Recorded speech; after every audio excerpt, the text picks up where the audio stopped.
For those of you who are with me, you are probably in Ethnic Studies 7, Women of Color in the United States. And I just want to give a quick overview because we haven't spent much time talking since the beginning of the semester about this class. It is a brand new class, and I'm super excited about being able to go through this material with you. I would have hoped to be in person, but now we're going to be in this online space. And I know that many of you are doing the work. The beginning of the class is really set up for you to do some of this self-work.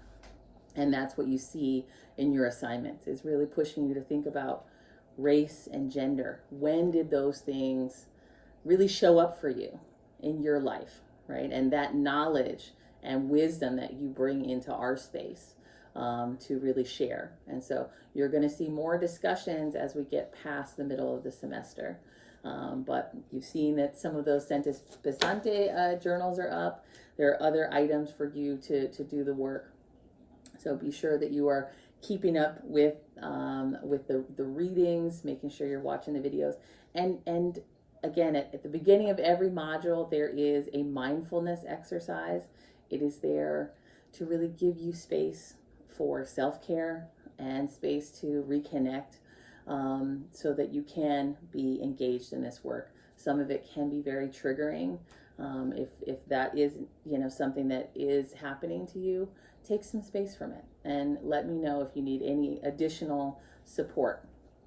So this is a course that's focused on women of color in the United States, something very true to my heart. You'll notice that the books that we're using in class, some would say are really some of these phenomenal anthologies of women of color working together on various movements.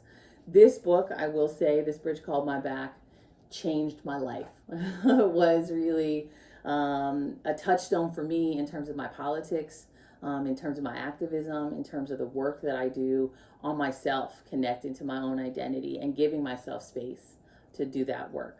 And I hope that you'll also, again, take some space for yourself. This week's module, this week's work in Module 6 is focused on some of that work, right? In reading Audre Lorde's piece, Poetry is Not a Luxury, it really is pushing to think about how we write about ourselves, right? The fact that we have very few women of color that show up in our history textbooks, very few women of color that show up in our textbooks, period, is an issue that we need to change. And part of that is getting in the habit of writing about ourselves and writing about folks that are like us, right? This class is not only for women of color, but the idea is, let us think about where we see women of color and what they're doing, and how do we make it so that those women of color are powerful figures that really show out the diversity of thought and action that is part of the reality of women of color in the United States. So hopefully you'll take that with you as you go through the work this week and think about, right, that those ideas. So with that, please come to my office hours, my student hours, and visit, chat. I've had some lovely chats with folks about the course material, so we can keep that touchstone and keep communicating. Okay, with that, good luck. Have a lovely week.